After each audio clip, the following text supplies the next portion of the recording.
Hi guys, welcome back to my channel. It's me, Stacey's Jungle, and yeah, welcome to my channel if you're new. Today we are going to be doing a Q&A video. I put out a little question box on my Instagram and got a few questions, and I also asked you guys in my last video to put some questions in the comments, and thank you to everyone that did. I've written a few down and I'm going to be answering them today. But whilst we do that, I'm also going to be repotting a few little plant babies. You may be familiar with this type of video. If you watch PlantTube, you know this is something that is quite common for people to do. So I wanted to try it and see if it was interesting or not. Also, I've got a microphone now. I'm not going to be using it for the repot main part of the video just because I'm kind of not really used to using a microphone. And I feel like I'm going to be moving around a lot whilst doing the repot, and it might get really annoying with the noises. So yeah, I just wanted to do a little test at the beginning of the video to see what the sound quality is like and if it's better. So grab yourself a drink, strap in, because we're going to be talking a lot in this video. And yeah, I really hope you guys enjoy this video. And let's get into the questions. So the plants we've got to repot today are my philodendron Prince of Orange, which is in a really small pot, and I feel like it's kind of outgrown it because these plants are starting to dry out quite quickly, and that's how I know that it's time to repot them. I also have one of my Alocasia colata babies. Like, look how small this plant pot is. That is way too small. And then I also have this philodendron Brazil, which again keeps drying out quite quickly, and it needs to go up a pot size. My only problem is that I don't know how I'm gonna find some cover pots for these, because I am so out of pots that yeah, I'm gonna have to go and find some pots at a charity shop or a thrift shop if you're in America, because I'm just out of cover pots. I can't, I've got little ones, but I've not got like the mid-size kind of pot size. So yeah, I might have to go and try and find some of those. Let me know if you'd like a video of me going to different charity shops and trying to find planty items. That could be fun. Yeah, that could be fun. Let's begin by first getting our potting mat out. Now, this is probably quite dirty because it's always covered in soil, so yeah, she's dirty. Please don't judge me for that. I really need to get a new one of these. I'd like a nice plastic one. If you know a place to get a really cute one, let me know. Or you know what, I might even try and make one, because they'd be really easy to make. All you have to do is get like a button press and a bit of material that would work. So I'm trying to decide how big I should go for these. I think maybe I start with the philodendron Brazil, because this pot size might actually be quite good for one of those, and I might be able to swap them over. First question is, when did I start collecting plants? So I first started collecting plants when I was a kid, really. I had plants. I had cacti.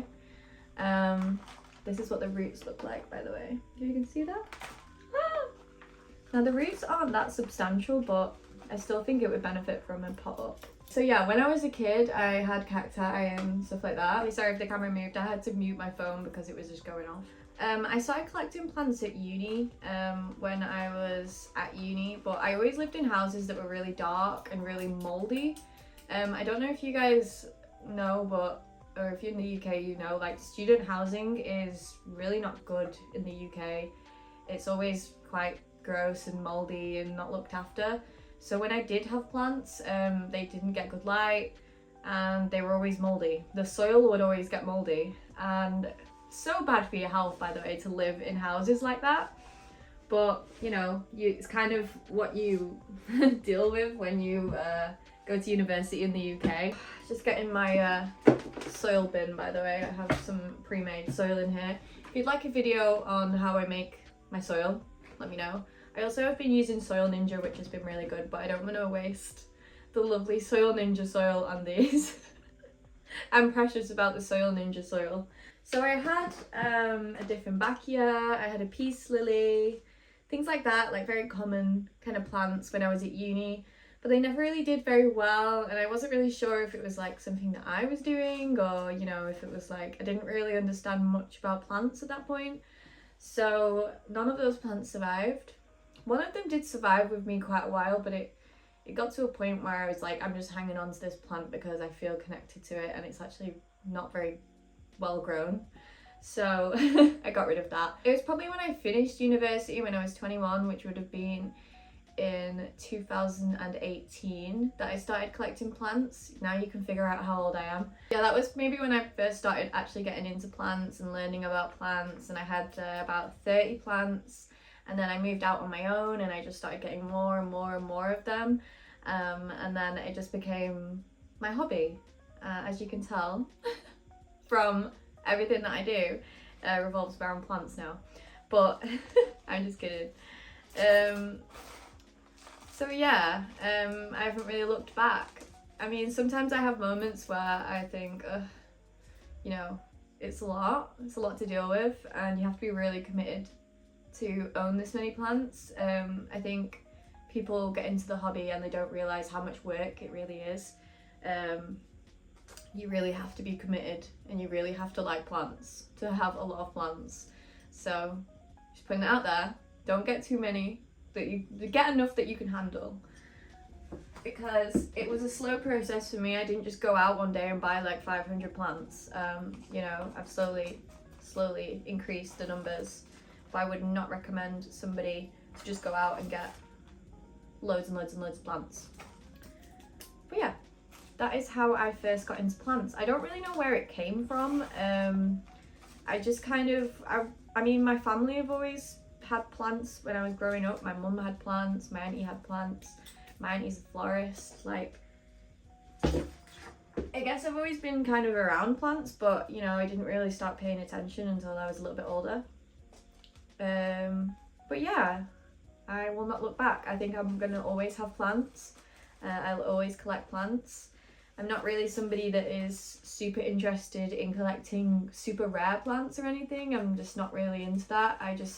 I grow plants for the enjoyment, not for the not to just have rare plants and show off about it. I know like some people are a little bit like that.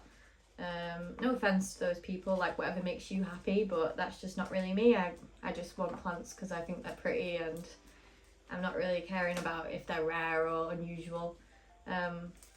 I just like plants, so. But we've gone off on a weird tangent here, so let's go to the next question. So the next question is, would I do YouTube full time? This is a difficult question to answer, because yes, I would do it full time if I was making the right amount of money that I could be comfortable. Then yeah, 100% I would do it full time. The only thing is that I would feel a little bit weird about abandoning my career, because obviously I've been to university, I've worked as in my role for many years, and yeah, I would feel a little bit weird about just leaving it and abandoning everything for YouTube. But at the same time, I would love to do it and have more time to do it. So maybe if I was in a position where I could do YouTube full time, maybe I would just work part time, or I would freelance. I mean, it's a really difficult thing to ask, because I am one of those people that hates thinking about the future of things. It makes me feel anxious, and I just don't really know how to feel. I think yes, but also I might feel like a pang of guilt if I abandoned everything that I'd learned and done in my career so far. So yeah, I don't know. Maybe if I had like a job where I was just like felt like I was in a dead end, then yeah, maybe, but I don't know. That's a difficult question, but thank you for asking it. So yeah, we have now repotted the Philodendron Brazil. I don't have a cover pot for this, so I'm just gonna leave her like that for now. I think she will be much happier, and hopefully will dry out less, because this plant kept drying out and then just like falling off the shelf. It was a whole thing. So on to the next question and the next plant. I'm gonna do this one next, because I'm thinking, Is that a big enough pot though? Is that a big enough jump? I'm gonna put this into there. So the next question is, how do people react? Okay, how do people react when they come into my house? The main thing that people do when they come into my house is go, wow, that's a lot of plants. Which they're right, it is. I think people kind of just think, yeah, that it's a bit strange, but they're usually quite interested in the plants, and they usually ask questions like, you know, how do you look after all these plants, or what's this plant, I've never seen this plant before, because like I think for a lot of people the main plants that they've seen is like peace lilies, ferns, you know, like plants that you see on display in like offices and like communal areas in life, schools. I don't think schools have plants. You know what I mean though, like airport, shopping centre, like the normal plants that you see there. I don't think people see that there is so many varieties, so they get a bit like, whoa, what is this? What's that? When they come in. But all of my friends are very supportive of my plants. All my friends love my plants, so yeah. They like it. They love it. And also everyone always asks me for advice. They come into my house and they go, I've got this plant that I need you to help me with. And I'm always like, I'll do what I can. And also part of this question was, where do we congregate? So where do we chill when people come around? Well, in here really, we stand in the kitchen if we're having a little drink, or we sit in the front room. There's not a lot of plants in the front room because it's a north facing room, so the only plants I really have in there are right next to the window, so there's a lot of space in there to just kind of sit and chill. This dining room table is meant to be a 4-seater, but it can only fit 2 people, which is fine because it's only me and my partner here, and there's only us 2 that ever sit here and eat, so that works. But yeah, hopefully if I ever move, I get a little bit more room for my plants so that I can space them out a little bit, but for now, they are mainly congregated in here and upstairs. Okay, so the next question is, what water do I use? I just use tap water. I know some people use rainwater. I just use tap water. Sometimes I have actually tried using dechlorinator for fish tanks in my water when I've been watering Calathea, but I didn't really find that it made that much of a difference. They still were fussy with me, so yeah, I just use tap water. Simple. Check what kind of water you have in your area, because you can have hard or soft water. I find the water I have is fine. If I was getting a lot of leaf burn though, I probably would look into either trying the fish dechlorinator, because you can get a bottle of it and you only need a drop, and that's meant to help, but I just use tap water. My next question is, would you recommend some starter plants for me?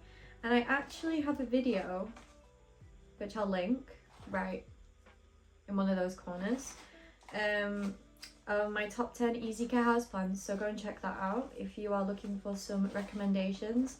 I'd always recommend pothos, no ferns, no Calathea. Don't go for them. Just don't do them. And I need dracaenas, rubber trees, Schefflera. Plants that you can find relatively easy. I would recommend plants like that, but I have a whole video dedicated to this, so yeah, that's all I'm gonna say on that one. My next question is, what is my favourite plant? I actually kind of hate you for asking this question because this is the hardest question possible. I change what my favourite plant is all the time. A, because I'm indecisive and a bit weird like that, but also because I just can't decide. Whatever plant is being nicest to me, I favour. Right now I am really loving my Monstera Thai constellation, just because she's absolutely stunning. I would say my favourite types of plants are Monsteras and big leafed plants. I really love alocasia, although they are difficult.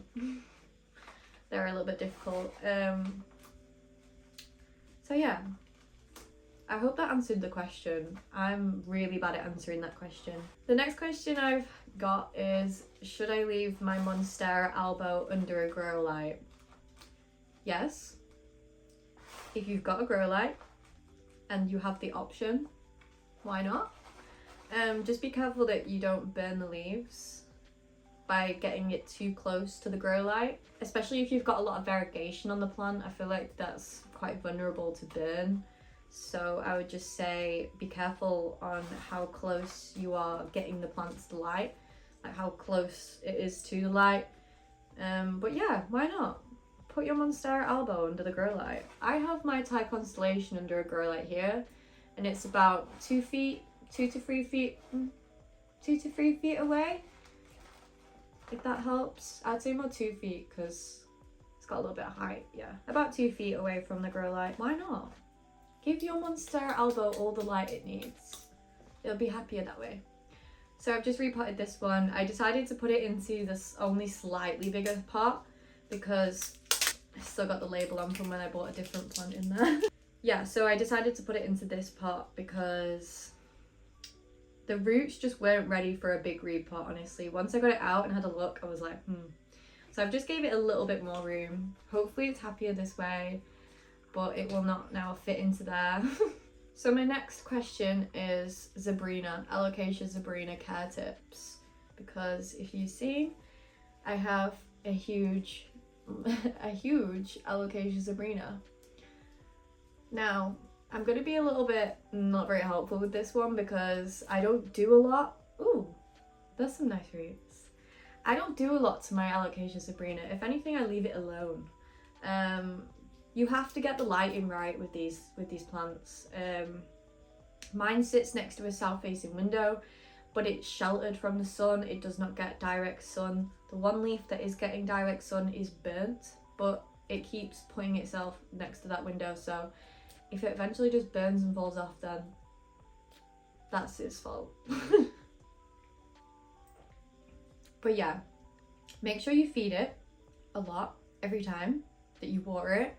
If it's growing, feed it, because those plants need a lot of food. That's number one. Number two, don't put it into a really big pot. I've found with alocasias is they don't want their roots to have loads of room. Let them be a little bit root bound because they don't mind it. It doesn't need a massive pot.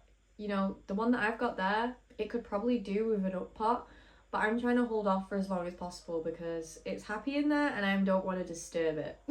So give it good light, feed it a lot because they are hungry plants. They are hungry for the plant food.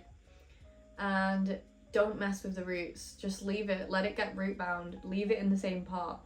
Don't mess around with the roots.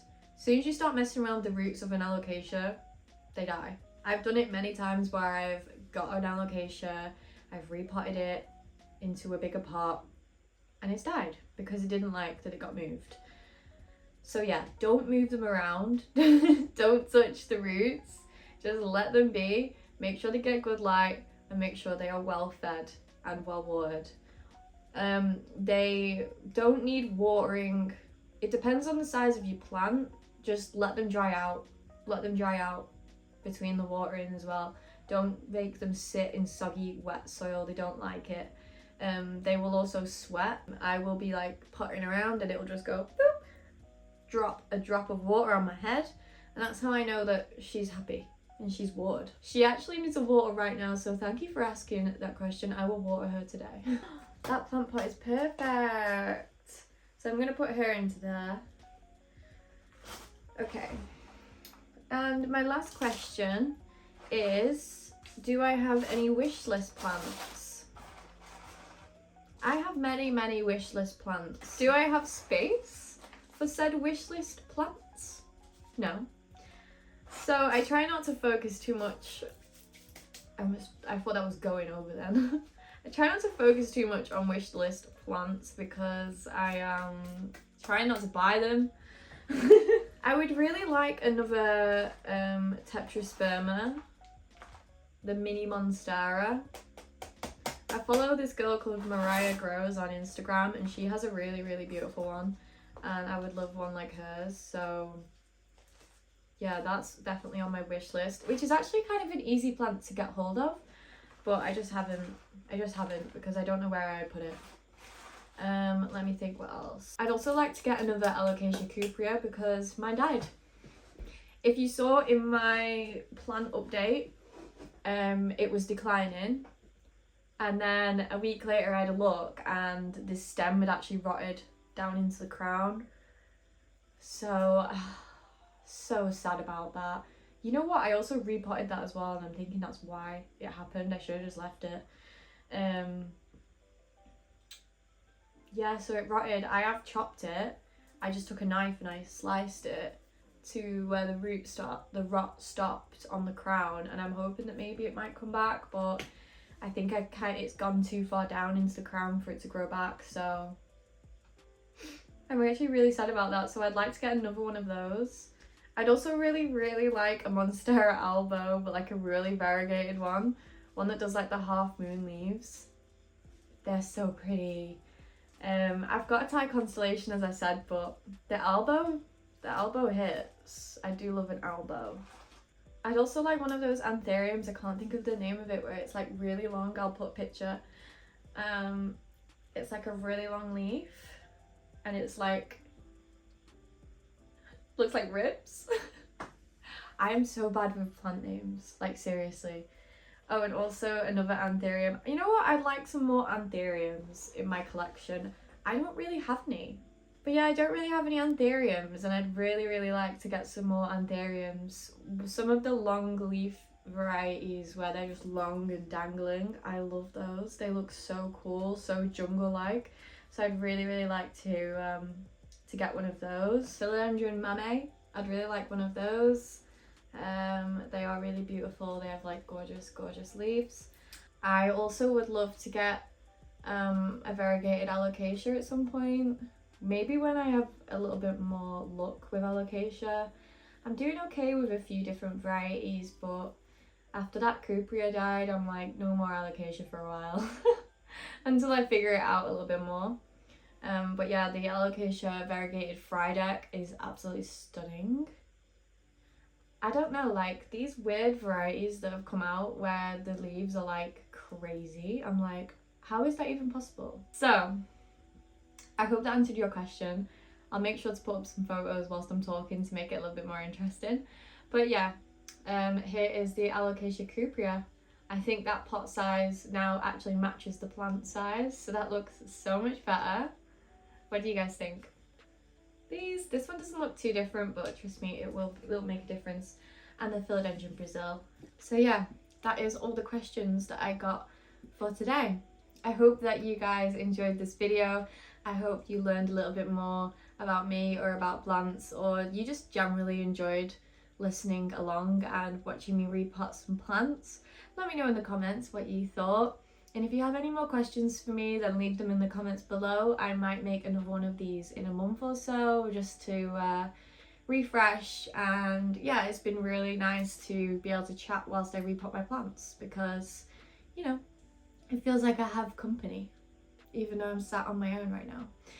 So yeah, thank you so much for watching this video. It means so much that you would click on this video and watch me. It's honestly, it's great. I love it. So yeah, thank you so much, and I will see you guys in my next video. Bye guys.